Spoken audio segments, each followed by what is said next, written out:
Salam, hörmətli izləyicilər. Sizinlə Aqil Rəhimovdur. Bu, deməli, Fətəli xan Xoyski küçəsidir. Gənclikdən gəlirik. Sağ əlimizdə qalacaq Nərimanov metrosu və soldan, deməli, Əhməd Rəcəbli küçəsi gəlir. Burada küçədə çoxları yerdəki bu xətlənməyə baxmayaraq, deməli, yol ayrıcında sola dönürlər.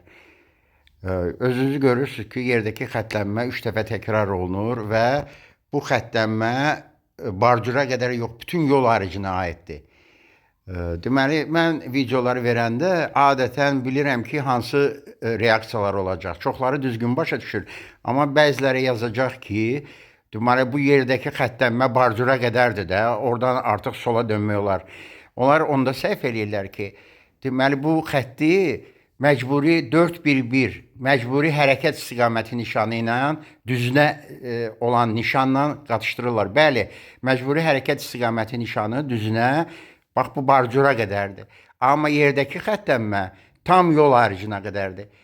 İkinci reaksiya olacaq ki, bəs niyə zolaqlar üzrə deməli hərəkət istiqaməti nişanı yoxdur? Deməli, əslində əlbəttə olsaydı yaxşıdır. Çünki yağışlı hava var.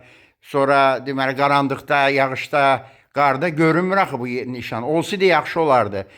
Amma ki qaydalarda yazılıb ki, yerdəki bu düz 1.18 xətlənməsi 5.8-1, 5.8-2 o nişanla bir yerdə də ola bilər, müstəqil də ola bilər.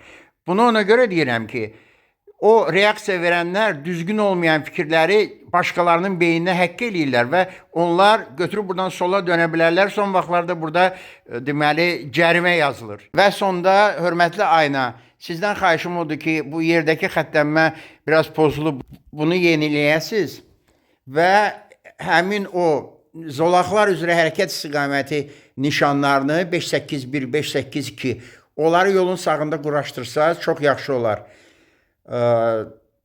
Diqqətinizə görə çox sağ olun, sola dönməyin, cərimələr gəlir sürücülərə. Sizə gəlməsin.